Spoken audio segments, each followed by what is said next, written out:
हमारी मौजूदगी दिल्ली के संसद मार्ग थाने के बाहर है और इसी थाने के अंदर नेता विपक्ष राहुल गांधी धरना दे रहे हैं।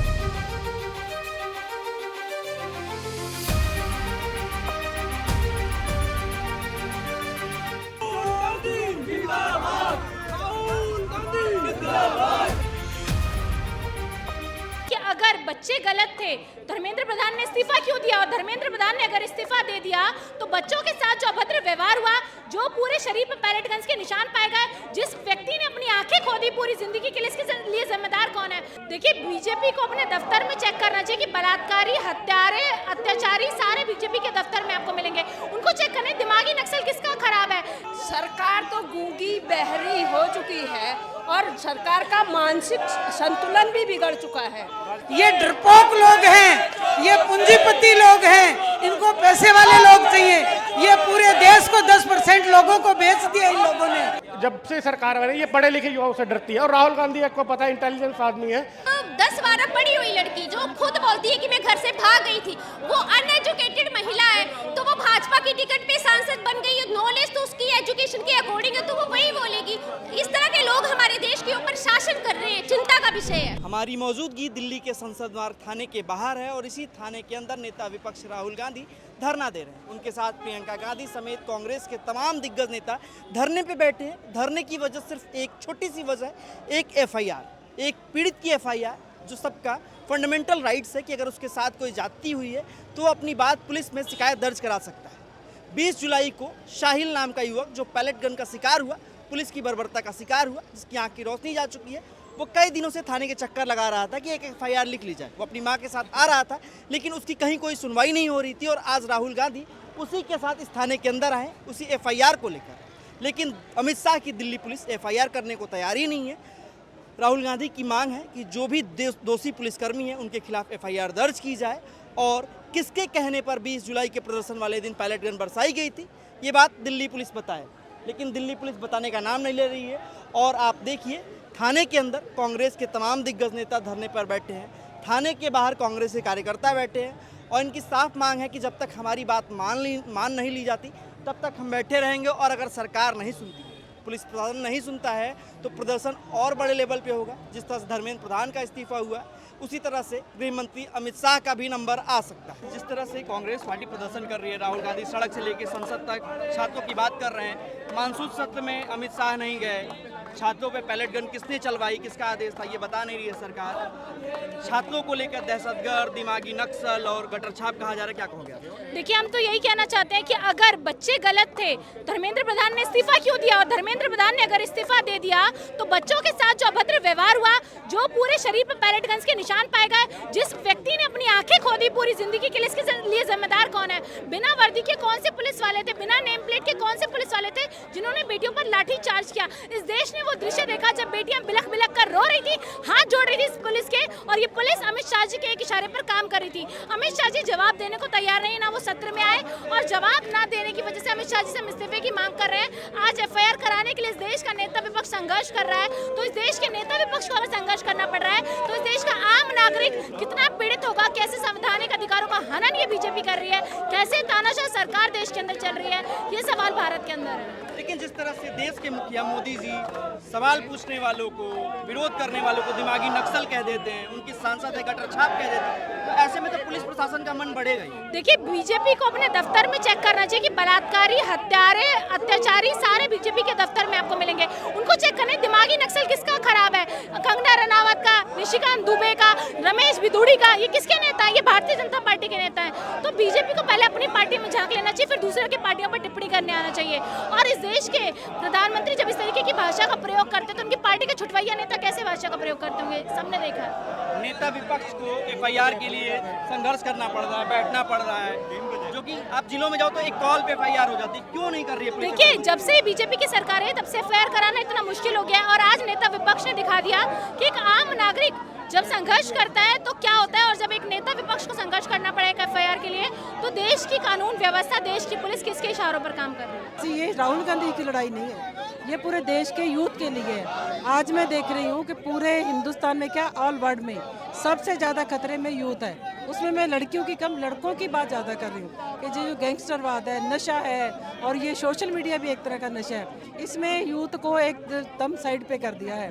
तो राहुल गांधी अपनी लड़ाई नहीं, हम कांग्रेस के लिए नहीं, राहुल गांधी के लिए नहीं, पूरे यूथ के लिए लड़ाई लड़ रहे हैं। और ये लड़ाई में मैं कहती हूँ कि प्रशासन को और यूथ को, सोशल मीडिया को, सभी को हमारा साथ देना चाहिए, क्योंकि आप भी कहीं ना कहीं उस यूथ से आपने देखा जंतर मंतर पे उनके साथ अन्याय हुआ है, तो ये अन्याय की लड़ाई है। मैं आपको एक बात बताता हूँ कि भारतीय जनता पार्टी की टीम, भारतीय जनता पार्टी की जो जब से सरकार बनी, ये पढ़े लिखे युवाओं से डरती है। और राहुल गांधी आपको पता है इंटेलिजेंस आदमी है, और देश का युवा सभी इंटेलिजेंस उससे गुजरकर देश की जो आजकल भविष्य चल रहा है, देश की आज की जो नीति चल रही है उससे द्रस्त आके युवाओं ने प्रदर्शन शुरू किया। अब युवा प्रदर्शन शुरू कर रहे हैं इसलिए, और राहुल जी के साथ है सारे युवा। मैं आपको बात बताना चाहता हूँ, अब अगर कोई भी सर्वे कर रहा हो 58% 60% राहुल गांधी को लोग पसंद करते हैं, क्योंकि पढ़े लिखे का साथ देते हैं। और मैं एक बात बताता हूँ कि देश का सबसे साफ सुथरा लीडर क्योंकि राहुल गांधी सच बोलते हैं। उन्होंने कहा था कि मैं बच्चों के साथ हूँ, तो साथियों के साथ, बच्चों के साथ अभी तक विद्यमान है और हमेशा रहेंगे। सरकार तो गूंगी बहरी हो चुकी है और सरकार का मानसिक संतुलन भी बिगड़ चुका है। राजा का जो सत्ता में सत्तासीन लोग होते हैं, उनका काम होता है सत्ता, जो हमारे लोग हैं, हमारी प्रजा है, हमारी जनता है, उसकी सुरक्षा करना। मगर उस काम को हमारी सरकार पूरी तरह से भूल चुकी है, अपने कर्तव्यों को। जब ये तानाशाह सरकार हो, जो तानाशाह हमारा शासक हो जाता है, तो उसको जो है उखाड़ फेंकने का काम ये जनता करती है। ये पूरे देश की जनता आकर के करेगी।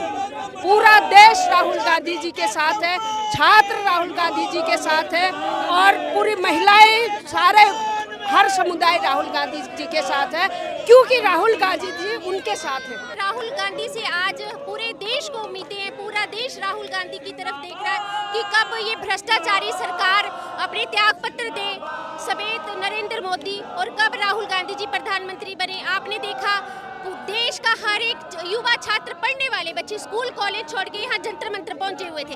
किसानों के साथ भाजपा सरकार ने क्या किया? किसानों को कुचला गया, उनको उनके हक अधिकार छीने गए। आज चाहे नौजवान हैं, बूढ़े हैं, चाहे महिलाएं हैं, आज पूरा देश भाजपा से परेशान है। आज इतने बड़े नेता की बात अंदर नहीं सुनी जा रही है, FIR दर्ज नहीं की जा रही है, तो सोचो जरा आम लोगों का, हमारा और आपका क्या हाल होगा। ये जो छात्र बैठे थे जंतर मंतर पर, इनको बीजेपी की सांसद हैं कंगना रनौत कहती हैं गटर छाप है। तो देखिए ना, अब एक महिला होके जो देश के भविष्य, जो बच्चे नौजवान, उनके बारे में इस तरह की लैंग्वेज यूज कर रही है, तो वो पता चल रहा है कि वो भाजपा की सांसद है। एक 10-12 पढ़ी हुई लड़की जो खुद बोलती है कि मैं घर से भाग गई थी, वो अनएजुकेटेड महिला है, तो वो भाजपा की टिकट पे सांसद बन गई है। नॉलेज तो उसकी एजुकेशन के अकॉर्डिंग है, तो वो वही बोलेगी। इस तरह के लोग हमारे देश के ऊपर शासन कर रहे हैं, चिंता का विषय है। ये डरपोक लोग हैं, ये पूंजीपति लोग हैं, इनको पैसे वाले लोग चाहिए। ये पूरे देश को 10% लोगों को बेच दिया इन लोगों ने।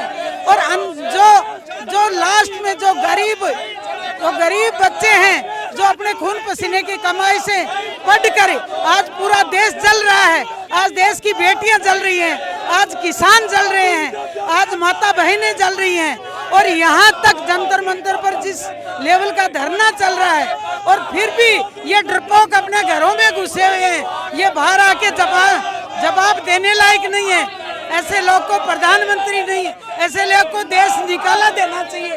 क्या धर्मेंद्र प्रधान के इस्तीफे के बाद अमित शाह की बारी है? ये मुझे तो लगता है सांप नहीं, सांप की मौसी को मारो, प्रधानमंत्री का इस्तीफा लो।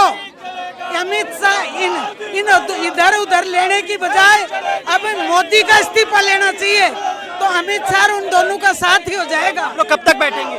हम जब तक न्याय नहीं मिलेगी और हमारा नेतृत्व हमारे राहुल गांधी जी जब तक चाहेंगे, जब तक उनको न्याय नहीं दिला पाएंगे बच्चों को, और जब हम हमारे प्यारे बच्चों को न्याय नहीं दिलाएंगे, तो फिर हमारी राजनीति भी किस काम की। तो जब तक राहुल गांधी जी यहाँ डटे हुए हैं, हम अंतिम सांस तक यहाँ डटे रहेंगे, कभी घबराने वाले नहीं हैं। निश्चित तौर पे जैसा कि आप देख रहे हैं कि कांग्रेस के जो कार्यकर्ता हैं यहाँ बैठे हुए, और तब तक बैठेंगे जब तक न्याय नहीं मिल जाता। राहुल गांधी, प्रियंका गांधी और कांग्रेस का तमाम शीर्ष नेतृत्व जो है थाने के अंदर है। राहुल गांधी उस साहिल के साथ हैं जो 20 जुलाई को पुलिस बर्बरता का शिकार हुआ था, जिसपे पैलेट गन बरसाए गए थे, गांधी का स्पष्ट कहना है कि उस दोषी पुलिसकर्मी के खिलाफ जब तक एफआईआर दर्ज नहीं किया जाता, पुलिस जवाब नहीं देती कि किसके कहने पर जंतर मंतर पर प्रदर्शन कर रहे छात्रों पर पैलेट गन बरसाया गया था, तब तक कांग्रेस से कार्यकर्ता हटेंगे नहीं, राहुल गांधी हटेंगे नहीं।